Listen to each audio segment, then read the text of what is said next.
My second chosen case has a General Register number 167711 dated October 10, 2008.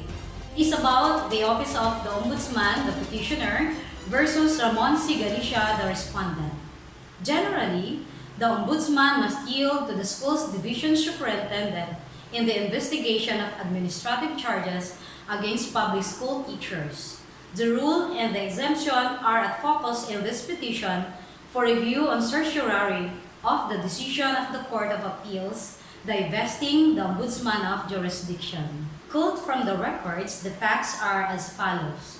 Respondent Ramon C. Galicia was a former public school teacher at MB Asistio Senior High School or MBASHS in Caloocan City.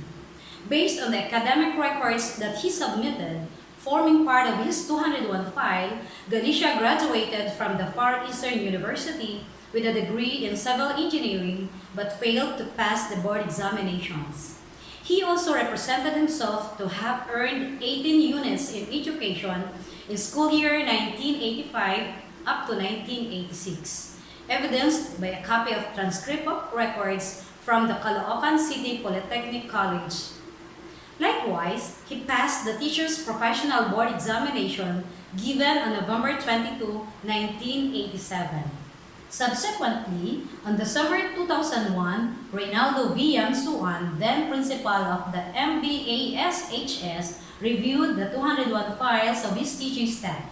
He took note that the TOR submitted by Galicia was not an original copy, but only stamped with verified correct from the original signed by Administrative Officer Rogelio Maliago.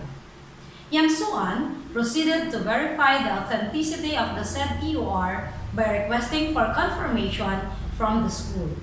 Yamsuan was surprised to receive a reply from Marilyn Torres de Jesus, College Registrar of CCPC, stating that they had no record of the said TOR and, more importantly, that they had no records that Galicia indeed took up 18 units of education in school year 1985 up to 1986. Yamsuan lodged an affidavit complaint for falsification, dishonesty, and grave misconduct against Galicia before the Ombudsman. In his counter-affidavit, Galicia contended that the complaint was malicious and motivated by revenge.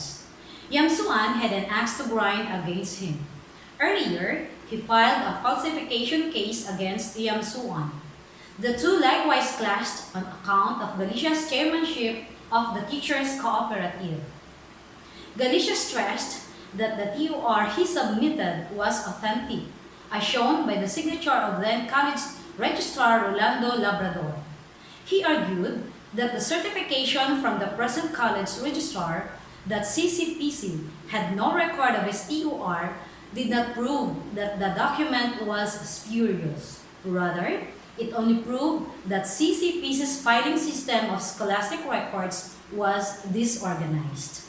During the preliminary conference, Galicia presented for comparison the original of the TOR and certificate of grades, as well as the original copies of the other documents in his 201 file.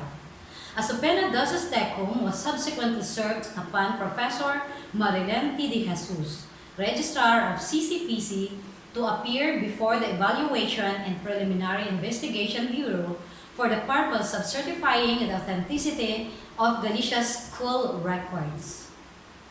After the parties submitted their reply, rejoinder, and respective memoranda, the Ombudsman gave judgment with the following disposition. Wherefore, premises considered, judgment is hereby rendered, finding Ramon C. Galicia guilty of dishonesty, for which the penalty of dismissal from the service, forfeiture of leave credits and retirement benefits, and temporary disqualification for employment in the government service for a period of 1 year from the finality of this decision is hereby imposed, pursuant to Section 52A-1 of the Uniform Rules on Administrative Cases, CSC Resolution Number 991936. Galicia filed a motion for reconsideration, raising the issue of jurisdiction for the first time. He argued that it is not the ombudsman, but the Department of Education through the school superintendent, which has jurisdiction over administrative cases against public school teachers as mandated by Republic Act number 4670 or the Magna Carta for Public School Teachers. The Ombudsman denied Galicia's motion for reconsideration. It declared that the Ombudsman disciplining authority extended over all illegal, unjust, and improper acts of public officials or employees as expressly provided by the 1987 Constitution and the Ombudsman Act. Galicia elevated the case to the CA.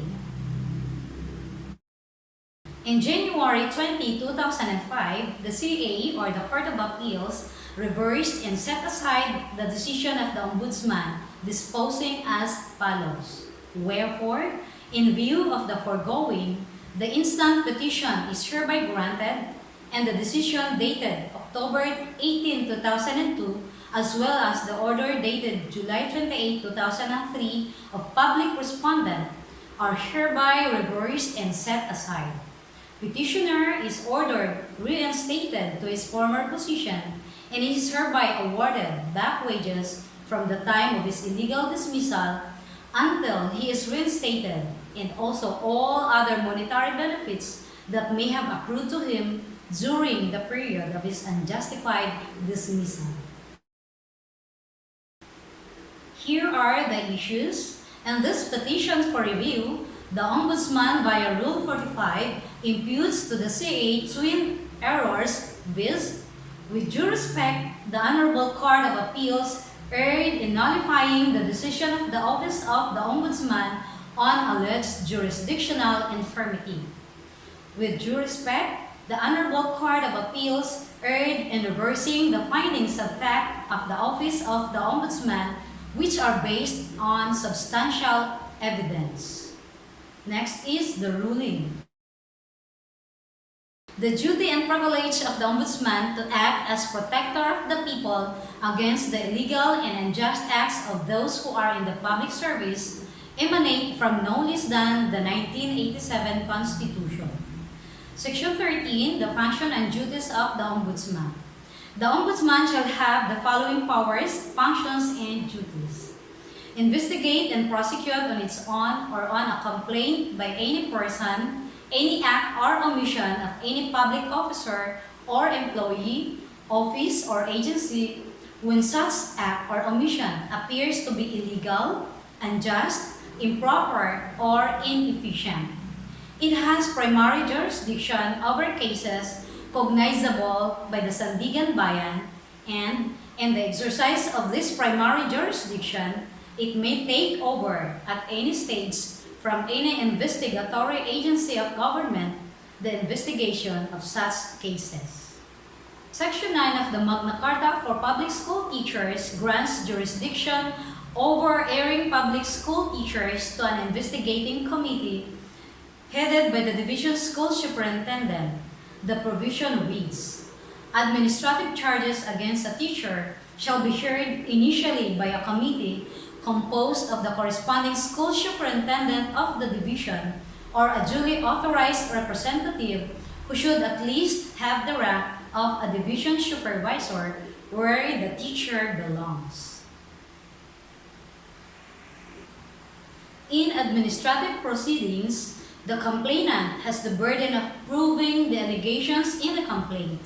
Absent substantial evidence to prove the falsity of the TOR presented by Galicia, duly signed by the college registrar at that time, we are constrained to uphold his innocence of the charges of falsification.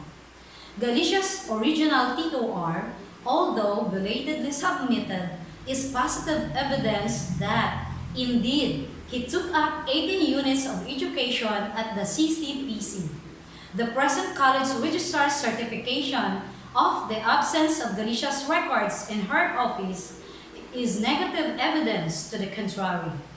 Following the general rule that positive evidence is more credible than negative evidence, we find more reason to uphold the findings of the CA. Wherefore, the petition is denied and the appeal decision affirmed. So ordered. Ruben T. Reyes, Associate Justice.